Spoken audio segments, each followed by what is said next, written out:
লাহোরের গাডাফি স্টেডিয়ামে দুরন্ত জয় আফগানিস্তানের।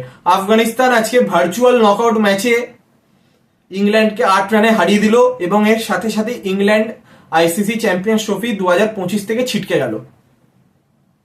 কালকের ম্যাচটা যখন সাউথ আফ্রিকা ভার্সেস অস্ট্রেলিয়া ম্যাচটা যখন বৃষ্টির জন্য ভেস্তে গেছিল, তখনই আমাদের সকলেরই জানা ছিল যে গ্রুপ বি কিন্তু আরো ওপেন হয়ে গেল। মানে আজকে যে দল হারবে তারা বাড়ি চলে যাবে এবং যে দল জিতবে তাদের কাছে কিন্তু সেমিফাইনালে যাওয়ার চান্স থাকবে। তো সেই সুযোগটাকে আফগানিস্তান দল খুব ভালোভাবে কাজে লাগালো। তারা ইংল্যান্ডকে 8 রানে হারিয়ে দিল। প্রথমেই অধিনায়ক হাসমাদুল্লাহ শহীদি আফগানিস্তানের টস জিতে ব্যাটিং করার সিদ্ধান্ত নেয় এবং প্রথমে ব্যাটিং করে 325 রান করে আফগানিস্তান। সেখানে তাদের গুরুত্বপূর্ণ ভূমিকা পালন করেন ওপেনার ইব্রাহিম জাদরান, যিনি 177 রানের দুরন্ত ইনিংস খেলেন। কারণ প্রথমেই কিন্তু আফগানিস্তানে 3 উইকেট চলে গেছিল। জোফরা আর্চার তার ওপেনিং স্পেলে 3 উইকেট নিয়ে নিয়েছিল। সেইখানেতে হাসমাদুল্লাহ শহীদির সাথে ইব্রাহিম জাদরানের পার্টনারশিপ, দেন ইব্রাহিম জাদরানের সাথে ওমর জায়ের পার্টনারশিপ, দেন ইব্রাহিমের সাথে নবির পার্টনারশিপ, এই 3টে পার্টনারশিপের দৌলতেই কিন্তু 325 অব্দি গেছে আফগানিস্তান। সেখানে 177 রানের দুরন্ত ইনিংস খেলেন ইব্রাহিম। তো যখন 325 রান করেছিল আফগানিস্তান, 326 টার্গেট ছিল ইংল্যান্ডের।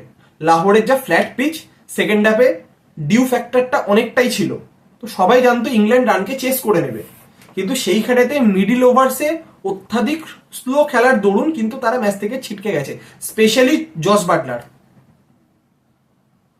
অনেকে বলবেন যে জো রুটও স্লো খেলেছে, কিন্তু যদি দেখেন জো রুট, কেন উইলিয়ামসন, এই ধরনের প্লেয়ারগুলো এদের মেন্টালিটি থাকে লাস্ট অব্দি যাতে তিনি নট আউট থাকতে পারেন, কিন্তু সেইখানেতে উল্টো দিক থেকে হিট করতে হবে, যেটা কিছুটা হ্যারি ব্রুক করার চেষ্টা করেছিলেন। হ্যারি ব্রুক আউট হয়ে যাওয়ার পর যখন জস বাটলার নিজে নামেন, তিনি 2টি 6 অবশ্যই মেরেছেন, কিন্তু তিনি এত বল ডট খেলেছেন সেখানে কিন্তু প্রেশার টিমের ওপরে এসে গেছে। তারপর ভাইটাল মোমেন্টে জস বাটলার আউট হয়ে যায়, লিভিংস্টন আউট হয়ে যায়, তো পুরো চাপটাই চলে আসে ইংল্যান্ডের ওপর। আমরা যদি প্রথম থেকে দেখি, ফিল সল্ট এবং ডাকেট ওপেনিং করতে নামেন। প্রথমেই ওমর জাই ফিল সল্টকে আউট করে দেন, তারপর মোহাম্মদ নাবি আউট করে দেন জেমি স্মিথকে। তারপর জো রুট এবং ডাকেটের মধ্যে পার্টনারশিপ বিল্ড হয়। সেখানে ডাকেটের একটি ক্যাচ ফেলেন অধিনায়ক শহীদি, তারপর রাশিদ খান তাকে এলবিডব্লিউ করেন। তারপর নামেন হ্যারি ব্রুক, হ্যারি ব্রুককে আউট করেন মোহাম্মদ নাবি। তারপর আসেন জস বাটলার, সেখানে জস বাটলার একটা স্লো ইনিংস খেলেন। তারপর জস বাটলার আউট হয়ে যান নামেন লিভিংস্টন গুলবাদিন নাইবের ওভারে একটি 4 মারার পর তিনি আউট হয়ে যান। তারপর নামেন ওভারটন, ওখানে ওভারটন এবং জোরুটের মধ্যে একটি পার্টনারশিপ বিল্ড হয়। ইতিমধ্যে জোরুট তার সেঞ্চুরি কমপ্লিট করেন, তিনি 120 রানের মাথায় তিনি ওমর জায়ের বলে আউট হয়ে যান। সেখানে নামেন জোফরা আর্চার আর ওভারটন মিলে কিন্তু ভালোই খেলছিল, দেখে মনে হচ্ছিল তার ইজিলি ম্যাচটাকে জিতিয়ে দেবে, কিন্তু সেই জায়গাতে ওভারটন 6 মারতে গিয়ে তিনি আউট হন। দেন নামেন আদিল রশিদ, তারপর জোফরা আর্চার আউট হয়ে যায়, তারপর নামেন মার্কুট। তো ফাইনালি 317 রানে অল আউট হয়ে যায় ইংল্যান্ড দল এবং 8 রানে এই ম্যাচ জিতে যায় আফগানিস্তান। তো আফগানিস্তানের 5 উইকেট নেন ওমর জাই।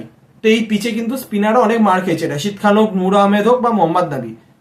সে যে খামতিটা যেটা ছিল সেটা দুজন ফাস্ট বোলার ফারুকি এবং ওমর জাই মিলে কিন্তু পুষিয়ে দিয়েছেন।